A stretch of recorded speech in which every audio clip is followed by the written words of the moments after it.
Hi, today I want to talk to you about models of corporate governance.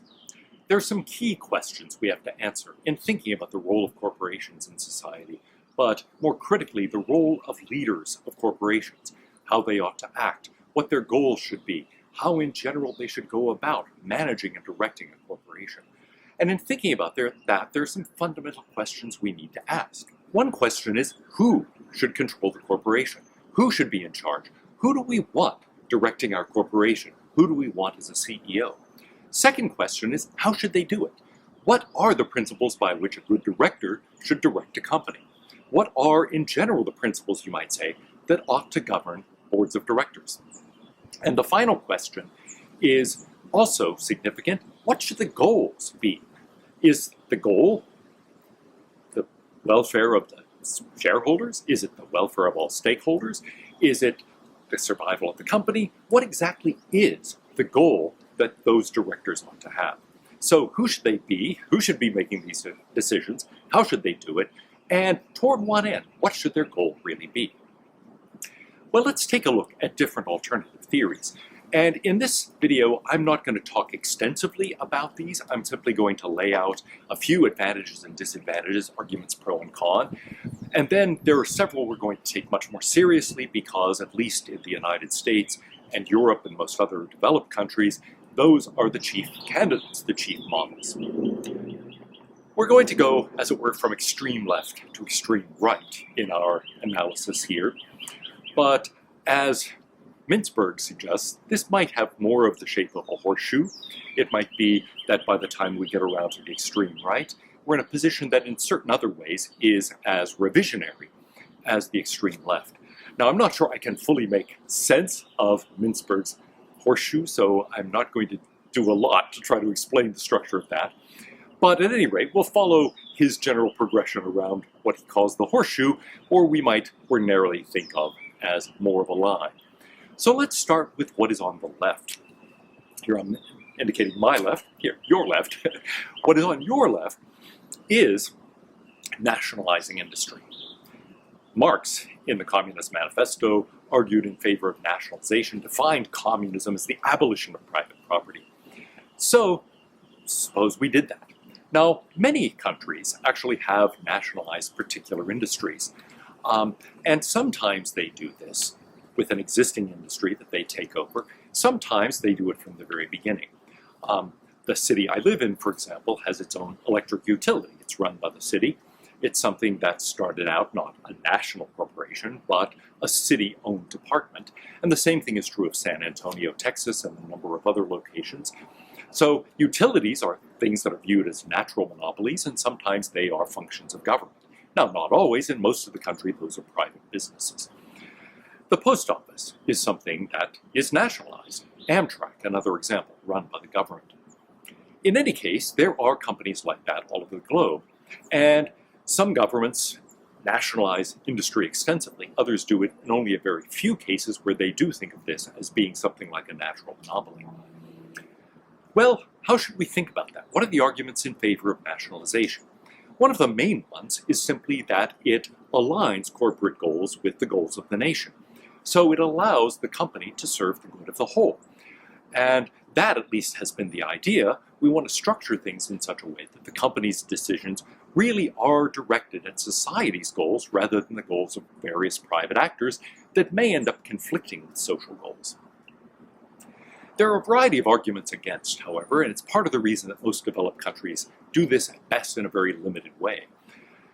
For one thing, governments aren't known for being very efficient at operating companies. There may be a few exceptions where companies are well run and run by the government.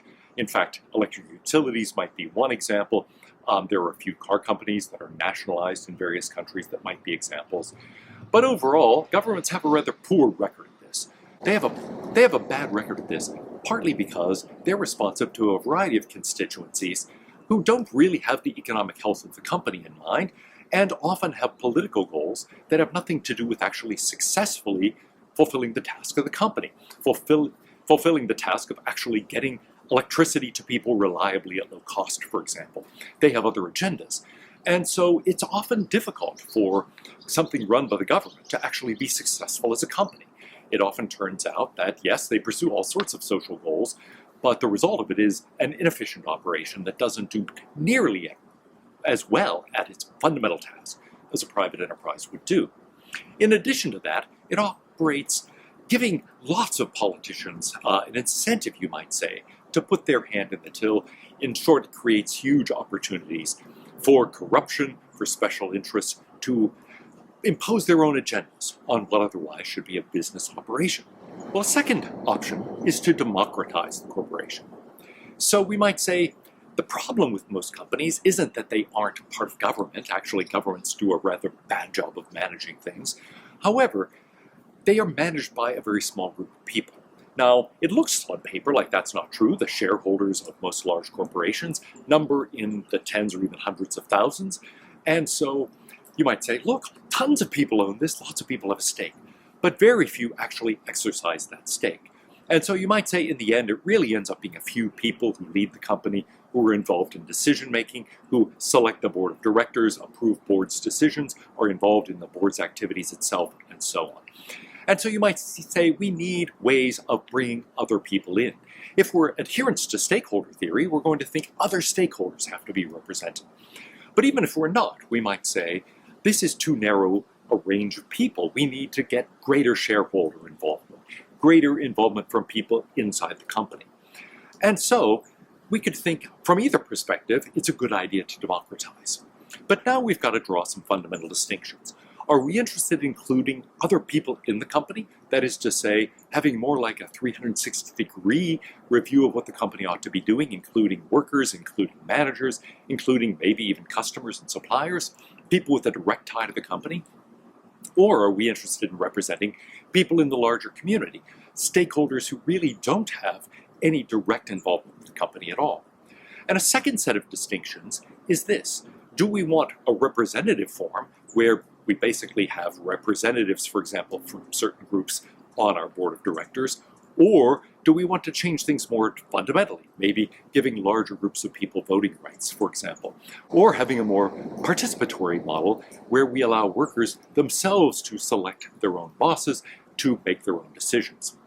Well, it turns out that those participatory models don't work very well outside of very small organizations. As soon as various groups have to coordinate with one another, it's immensely difficult. Even think about a relatively small college or university. Just trying to get each department to make its own decisions and then somehow coordinate. That's very difficult. You have to have some office that does the coordination, that says, well, your courses are going to meet at these times in these classrooms. Yours are going to meet at those times in those classrooms, and so on. And so if each group gets to make its own decisions, what coordinates the whole? It might be that this group over here is building motors for our cars. That's great. But actually that group over there that's building frames and that group over there that's constructing the body, none of them talk to each other. They all make their own decisions. Turns out none of it fits together. So businesses of any size and complexity need coordination, and somebody has to do the coordinating. There are other problems. Insofar as we include representatives of various groups, well, we've got a serious principal-agent problem. After all, think, what would it be like to have one student on the Board of Regents of a university? Is that student someone you would trust to represent you? The same thing with a company. One employee gets to be on the board. Well, that employee may or may not have anything in common with you. The same thing with one customer, or one labor representative, or one member of a community activist group, or whatever. It turns out that it's very difficult to actually have effective representation in that kind of context. Moreover, even if they do serve as an adequate representative, they're going to be pushing the interests of their own constituency. And often that's at the expense of the goals of the organization itself. So those models don't tend to work terribly well. A third model, a model that's used extensively in the United States and other developed countries, is regulation. So we might say, well, here's the answer, regulate it. Make sure that companies stay within certain constraints.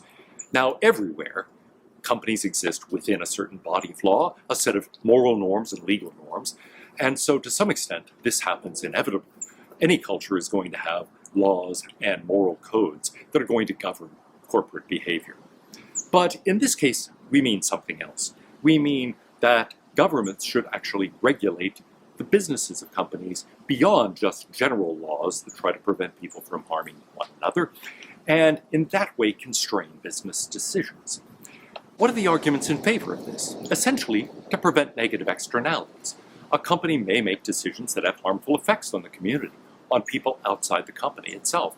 And so it may be a question of harm to customers or harm to employees, but it often concerns harms to the broader community, let's say through pollution, through excess noise or excess traffic on certain roads, or in other ways affecting negatively the life of people around it. And so we might think that companies have to be prevented from doing that.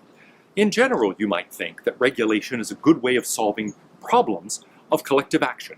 Things like the tragedies of the commons that we've talked about, where each individual agent may well be doing things that are rational given the behavior of the others, but there's a better path, a better outcome for everyone. And so you might say the task of regulation is often not just keeping people within the bounds of directly imposing negative externalities themselves, but collectively doing that, even though each one is behaving in a way that seems rational and even moral given the behavior of the others. There are times when we need to solve those coordination problems and avoid ourselves from being trapped into tragedies of the commons.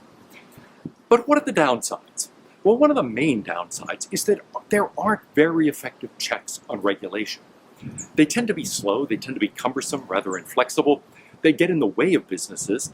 And notice that in the context of a real crisis, like the coronavirus crisis, all sorts of regulations are being swept aside. And the president is having to intervene again and again to say, no, don't let that regulatory barrier be something that delays the advent of a drug in the market by a year, that delays testing, that delays the ability of people to respond quickly. Regulations tend to tie governments, people, companies into knots in such a way that it's hard for them to respond quickly to changing circumstances. That's one downside. But there are also failures of establishing any check on regulation. In the United States, the entire structure of regulatory agencies, and at this point there are hundreds of them, nobody knows quite how many, but certainly 300 to 400 or more. These agencies impose rules, and they do it all according to a 9-page act, the Administrative Procedures Act, which was passed by Congress in 1946. It doesn't spell out many details. There is a process of formal rulemaking that involves putting out a proposal, getting reviews and comments from all sides, reformulating and so on, having hearings. There is an informal process that dispenses with hearings, but does ask for comments. But then there are no action letters, there are dear colleague letters. There are situations where they simply have a group with a sort of wink and a nod, sue them, and they reach a settlement to get in place the regulation they wanted anyway. And they issue advisory opinions, all of this without effective court review. None of these people are elected to their posts. None of these people are accountable. In fact, often, there's no way to know who even made these decisions. So, recent example affecting colleges and universities. A few years ago in the Obama administration, an official in the Department of Education and Civil Rights ended up writing a Dear Colleague letter that basically took away due process rights from anyone connected to a college or university. That's right, you have no right to a hearing if you're accused of something, you have no right to confront your accuser, all those things guaranteed by the Bill of Rights out the window. Now, if that were passed by a law, first of all, it would never pass Congress. Secondly, it would be immediately declared unconstitutional. But it was all done by some anonymous low-level bureaucrat who, well, faced no accountability, can't be thrown out of office through election. In short, there's nothing you can do about it. There is no effective check on the power of these administrative agencies. And here, the irony is that when a new administration came into town, that rule was rescinded, that letter, and they basically said, no, people do have due process rights. But the fact is, by now there were bureaucracies set up on the assumption that they did not, and those bureaucracies continue to exist. So in many cases, even when the rule changes because of a new administration, it turns out that the basic bureaucratic procedures that were set up by that rule do not change. So not only is the structure one that makes it difficult for companies and individuals to react to changing circumstances, once in place, these regulations are enormously difficult to change. And they now constitute such a vast body of administrative law that no one can really understand more than a tiny fragment of it. Even a specialist in a certain branch of administrative law can't hope to master all the things that are relevant to that particular area. The consequence of that is that nobody really knows what these rules are. Nobody knows what's legitimate and illegitimate behavior. So everybody ends up operating in a fog of darkness. Well, the next tactic, response to trying to keep corporate behavior in line, is to pressure corporations. Two, if they do things that start seeming ethically questionable, or in other ways not serving the ends of the community, to exert pressure on them, to perhaps threaten boycotts, to have protests, to write to the company, write to various people saying, no, the company shouldn't be doing this, and exert various forms of social pressure. Well, that has been done. It's a popular thing for people to do, in fact, in the United States and Western Europe at least. And there are reasons for doing it. It allows people to respond on a case-by-case basis to what they perceive as injustices or other kinds of misbehavior. It does tend to be focused on negative things rather than exerting positive sorts of pressure, but nevertheless, it's something that can respond quickly and in a highly focused way to egregious mistakes. What are the downsides of this? Well, for one thing, it is ad hoc. It's not establishing general principles, so there really is a danger of unfairness here. People are much likely to protest something that is in the public eye than somebody else doing just the same thing, but not in such a public way, or that's not as well known to the public. But there are also other problems. This does set up the kind of thing that Milton Friedman was worried about, a possibility of corruption, of blackmail, of people threatening boycotts to get payoffs. It allows special interests to operate in a way that also seems to create a principal-agent problem. There's a Dr. Seuss book where the Lorax claims to speak for the trees. Well, you might say all sorts of people claim to speak for the earth, speak for the trees, speak for the ocean, speak for blah, blah, blah, blah, blah. Do they really speak for these interest groups? Are they really representing their interests? Or are they representing their own interests? We have, in the case of the trees, no way of really telling. Nobody can ask the trees what they think about this. Here's another possibility. Trust it. Trust the corporation. After all, the people in charge, the directors, are people who are good, upstanding people of considerable achievement. If we're not going to trust them to make reasonable decisions about this, whom should we trust? In the end, we have to have trust in somebody to make the decisions. There are hard balances to be struck. And finally, we can't write rules about this. We're going to have to trust certain people. Well, sometimes we trust the right people, sometimes we trust the wrong one. But you might say there is no better system than to have a filtering system that allows the best people, the most distinguished people, to rise to the top and then simply trust their decisions. It might be they're not always right, but you really can't do better than to select the people you think of as virtuous and trust them to do the right thing. Well, this does seem to be a cooperative strategy, part of a high-trust society and encouraging high trust between people and institutions, between society and corporations, so it seems in general like a good thing. What are the downsides? Well, you might think that corporate leaders, first of all, have no incentive directly to promote the social good. They're there to promote the good of the company. Secondly, they have no expertise in this. They are experts in the defense industry, or in shipbuilding, or in computer technology, or whatever the business is. They aren't experts in social problems. Even if they want sincerely to help, they may not have any idea how to do it, and so they may turn out to be ineffective. There are also the problems Milton Friedman points out.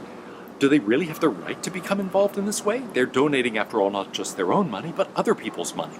So it's one thing for a corporate leader to write a check out of his own personal account.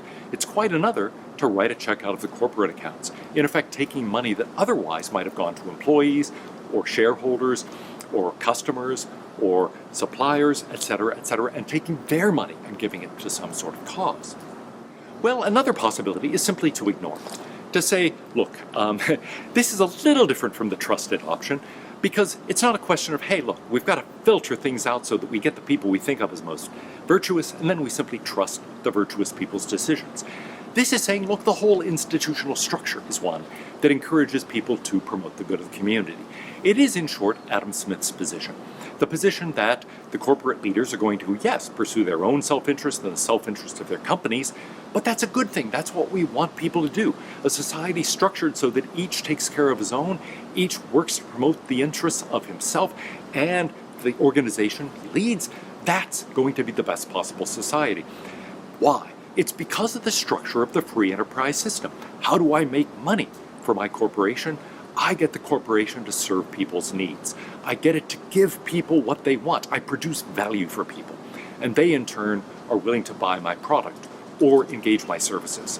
So how can I actually succeed as a company or as an individual in this system? I have to produce value for others. So it focuses me on other people's concerns, on meeting their needs, on doing things that fulfill their desires. And that's a good thing. I am serving the goals of the community by doing that. Well, what's the downside of that kind of trust? It's essentially the arguments that we've considered against that kind of position. A worry that that's not always true, that sometimes we pursue interests that aren't really our own, that we can be confused about what is in our own self-interest, that sometimes people pursue their own self-interest at the expense of the whole, and so on.